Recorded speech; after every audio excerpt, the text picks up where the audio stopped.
간단하게 자기소개 부탁드릴게요. 네, 안녕하세요. 저는 중어중문학과에 재학 중인 16학번 서은혜입니다.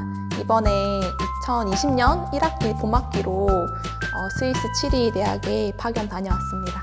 그러면은 그 정규 SAM 프로그램 다녀오셨잖아요. 네. 그 프로그램을 선택할 특별한 이유가 있을까요? 일단 가장 큰 이유는 장학금을 많이 주기 때문에 선택을 했는데 다른 외부 장학금을 받아도 가장 많이 받을 수 있는 금액이 700만 원이라 들었는데 SAM 같은 경우는 800만 원을 주니까 그게 가장 큰 메리트였고요. 두 번째로는 SAM으로 갈 수 있는 대학교들이 다 세계적으로도 좀 명성이 높고 랭킹도 높고 그런 명문대가 많아서 또 SAM을 선택했습니다. 그러면 은혜 씨가 다녀온 대학은 어떤 대학이었어요? 저는 스위스에 있는 그 취리 대학교에 갔다 왔어요. 그러면은 장학금을 아까 800만 원 정도 받아서 갔다고 했잖아요. 그러면은 그거 제외하고 자비는 어느 정도 들었어요? 제가 장학금은 800만 원 받고 겨울에 대외 활동으로 250만 원을 더 받고 그래서 정말 순수 자비로는 300만 원 정도 들었습니다. 300만 원 정도는 그렇게 많이 든 거는 아닌 거죠? 네. 그 아까 영어 선택해서 가셨다고 했잖아요. 그러면 가면은 모두 다 수업을 영어로 된 수업을 듣는 건가요? 그러면 정말 좋았겠지만 취리가 독일어권이다 보니까 독일어 수업이 주를 이루고 그래서 영어 수업은 별로 없어요. 그래서 영어 수업을 찾는 거에 있어서 정말 수강 신청할 때 정말 어려움이 컸고 또 독일어를 수업을 들을 수는 있지만 너무 요구하는 급수가 너무 높아서 제가 독일어를 좀 할 수 있었음에도 불구하고 전혀 들을 수가 없었어요. 그럼 독일어 수업을 듣기 위해서는 그 어느 정도의 어학 성적을 넘어야 독일어 수업을 들을 수 있는 건가요? 그거 아니세요? 체아인스라고 독일어 레벨 급수가 있는데 그 자격증을 따서 제출을 해야 근데 그게 증명이 되면 신청을 할 수가 있어요. 하면은 독일어로 수업 많이 들으셨다고 했잖아요. 가서 들은 수업은 어떤 수업이 있었어요? 제가 중어중문학까지만 화학과로 신청을 했기 때문에 가서 첫 번째로 가장 먼저 들었던 수업은 고대 회화의 숨은 분자나 화학적인 비밀을 밝혀내는 수업 하나랑 하나는 독일어 천체 관측 수업 그리고 독일어 수업 그리고 중국 사회와 정치에 관련된 토론 수업을 들었는데 신청은 이렇게 4개를 했지만 코로나 때문에 화학 수업이랑 천체 관측 수업은 취소가 되는 바람에 결국 들었던 건 독일어 수업이랑 중국 문화 수업 2개밖에 없었어요. 제가 간 이유가 수업을 듣기 위해서가 아니라 제가 또 다른 목표가 있어서 간 거였기 때문에 수업 2개만 들어도 저는 제 할 일을 했기 때문에 전혀 아쉽진 않았고 또 제 친구 중에 한 명이 그 취리 공대에서 수업을 들었는데 그 취리 공대 수업 들을 때 제가 옆에서 같이 들었어요, 항상. 정말 그게 더 재밌었던 것 같아요. 그러면 취리 대학도 약간 세계 명문대잖아요. 그러면 취리 대학의 수업 퀄리티는 어땠는지? 일단 가장 큰 차이점이 토론 수업이 정말 많았고 학생들이 정말 스스로 생각할 수 있는 수업이 정말 많았어요. 일방적으로 지식을 전달한다기보다는 질문을 많이 하시고 충분히 말할 수 있을 때 기다려주시고 질문을 많이 이끌어내 주셔서 토론도 저희가 직접 할 수 있도록 해주시고 그런 것이 많았는데 근데 외국인 친구들이라고 해서 뭐 말 많이 하고 그런 건 아니고 우리나라 학생들처럼 말 안 하고 그런 건 다 똑같더라고요. 그러면 수업 제외하고 약간 스위스에 있는 대학, 뭐 대학 건물이 예뻤다든지 대학 분위기라든지 거기 학생들은 어땠고 약간 좀 대학 문화는 달랐는지 약간 이런 게 있는지. 스위스 오리엔테이션에 딱 가면은 스위스 사람들도 딱 말하지만 스위스 사람은 코코넛이다 이러면서 친해지기가 정말 어렵지만 마음속으로는 그 코코넛처럼 정말 따뜻한 마음을 가지고 있다면서 그렇게 말했는데 겪어보니 진짜 그런 것 같더라고요. 좀 딱딱하고 그렇지만 친해지면은 정말 따뜻하게 해주고 무엇보다 잘 도와주려고 많이 하시고 캠퍼스가 정말 이쁜데 스위스 같은 경우는 캠퍼스가 도시 전체에 다 퍼져 있어요. 아 진짜요? 그래서 각 캠퍼스마다 분위기도 진짜 다르고 단점이라면은 만약에 어떤 캠퍼스를 선택했는데 내 다음 수업이 저 멀리 있는 캠퍼스면 트램을 타고 가도 늦을 수도 있기 때문에 그런 것이 힘들었긴 했는데 좋은 점은 캠퍼스마다 분위기가 달라서 이 캠퍼스 갔다가 저 캠퍼스 가서 수업 들으면 또 재밌고 그런 건 되게 재밌었어요. 그러면은 사실 교환학생 하면은 사람들이 공부하러 가기보다는 여행이나 그 나라 문화 체험하려고 가는 사람들이 많잖아요. 그럼 갔을 때 특별히 재밌었던 에피소드 있을까요?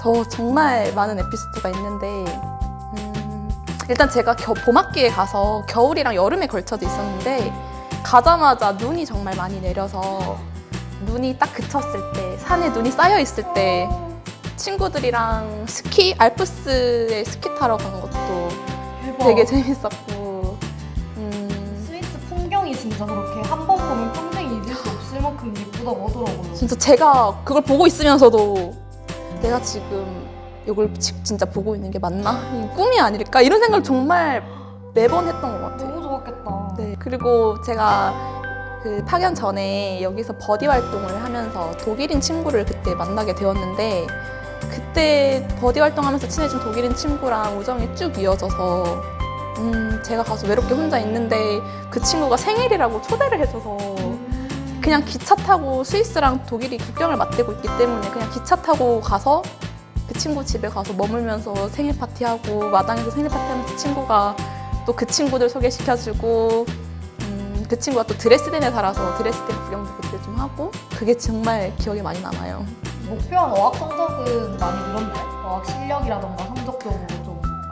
사실 영어는 제가 기숙사 사람들이랑 얘기할 때 말고 쓸 일이 없어서 지금이랑 별 차이가 없게 유지만 했던 것 같고 독일어는 아마 코로나가 안 터졌으면 많이 늘었을 거예요. 왜냐면 토론도 진짜 많이 했고 독일어로만 진행을 하셔서 독일어가 많이 늘었을 텐데 수업을 못 들으니까 독일어가 안 늘었고 그 대신에 중국어가 많이 늘었지. 그러면 그래도 타지에 혼자 가신 거잖아요. 그러면은 이거 프로그램 하면서 특히 어려웠던 점이나 힘들었던 점 있을까요?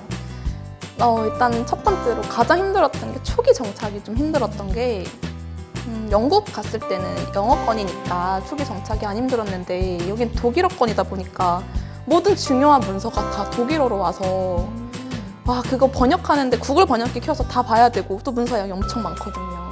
그런 거 보는 것도 너무 힘들었고 또 7위는 이메일로 주고받는 게 아니라 우편으로 보내고 받고 해야 되기 때문에 그런 것들이 정말 많이 힘들어서 초기 정착이 많이 힘들었던 것 같아요.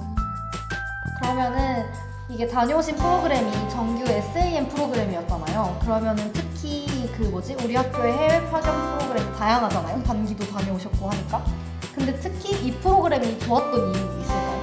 일단 진짜 가장 큰 좋은 점은 장학금이 많다는 거. 대학생들이 재정적으로 힘들잖아요. 근데 800만 원이란 돈은 정말 많은 도움이 돼서 사실 가서 저도 소위 그냥 부르주아처럼 살았어요. 진짜. 스위스가 물가가 비쌈에도 물가 신경 안 쓰고 사고 싶은 거 사고 여행 다니고 싶은 데로 다니고 그게 전 너무 좋았어요. 돈 신경 안 쓰고 팡팡 쓰고 올 수 있었어. 진짜 근데 진짜 솔직하게 말하면 그리고 아까 영국으로 단기 파견 다녀오셨다고 했잖아요. 그러면 그때랑 이번 정규 때랑 비교해가지고 어떤 게 더 좋았는지, 그리고 단기랑 비교했을 때 정규가 더 좋았다면 어떤 게 더 좋았는지. 일단 가장 큰 차이점은 단기로 가게 되면 기간이 짧다 보니까 이제 조금 적응하려고 하다 보면은 이제 귀국 날짜가 다가오는데 장기 파견으로 정규 학교로 가면은 이제 적응을 하는 순간부터 재밌는 시기가 쫙 펼쳐지는 거거든요. 그래서 훨씬 더 재미난 생활을 할 수 있고 그리고 친구들이랑 더 오래 만날 수 있다 보니까 그 한 번 쌓은 우정이 오래 지속될 수 있다는 점, 그게 가장 정규랑 단기의 가장 큰 차이점이 아닐까 싶어요. 저처럼 교환학생 프로그램 가고 싶어하는 사람들을 위해서 은혜 씨가 지원할 당시에 어학 성적은 어느 정도 됐는지, 그리고 뭐 준비 기간이라던가 이런 꿀팁이 있을까요? 저는 일단 토플을 준비했고요. 한 달 정말 바짝 독학을 해서 점수를 취득했는데 한 달. 7위 대학이 91점이 넘으면 지원이 가능하기 때문에 91점을 딱 그냥 넘겼어요. 91점 넘기기도 쉽지 않다고 알고 있는데 한 달 빡빡해서 누구나 가능한 거 맞나요 이거? 가능합니다. 네, 가능해요. 그러면은 이게 학점도 본다고 돼 있더라고요. 네. 그러면은 은혜 씨가 지원하실 때 학점은 혹시 어느 정도 됐는지? 4점대긴 한데 안 중요하다고 하긴 해요. 제가 신뢰도 되는 건가요? 파견되기 직전까지 그냥 계속 준비하면 된다고 생각을 해요. 그래서 3월부터 토플부터 준비한다면 한 8개월 정도는 계속 교환학생에 투자를 했던 것 같아요. 그러면은 지원하기 전부터 애초에 6월에 SAM 공고가 나면 지원해야겠다 이렇게 생각을 하시고 하신 건가요? 준비를 하신 건가요? 네, 저는 SAM을 사실 몰랐어요. SAM이 있는지 몰랐는데 모르는 사람이 좀 많더라고요. SAM이 좋은 프로그램을. 저는 지도 교수님한테 처음 듣게 돼서 그런 게 있구나 해서 신청을 그때 이걸 신청해야겠다 하고 준비를 마음을 딱 먹은 후로 토플은 언제 봐야겠고 이러면서 준비를 했죠. 그 20대라는 그 시기가 이 인생에서 가장 한 번뿐인 시기이기도 하고 대학생이라는 시기가 어쩌면 다시 돌아오지 않을 수도 있는 소중한 시기인데 이 교환학생이라는 거는 이런 학생들에게 있어서 정말 특혜라고 생각을 해요. 대학생들을 위한 특혜. 그래서 모두들 대학생이라면 이런 특권을 꼭 누려보셨으면 좋겠어요. 오늘 만나뵌 분은 서은혜님이었습니다. 감사합니다. 네, 감사합니다.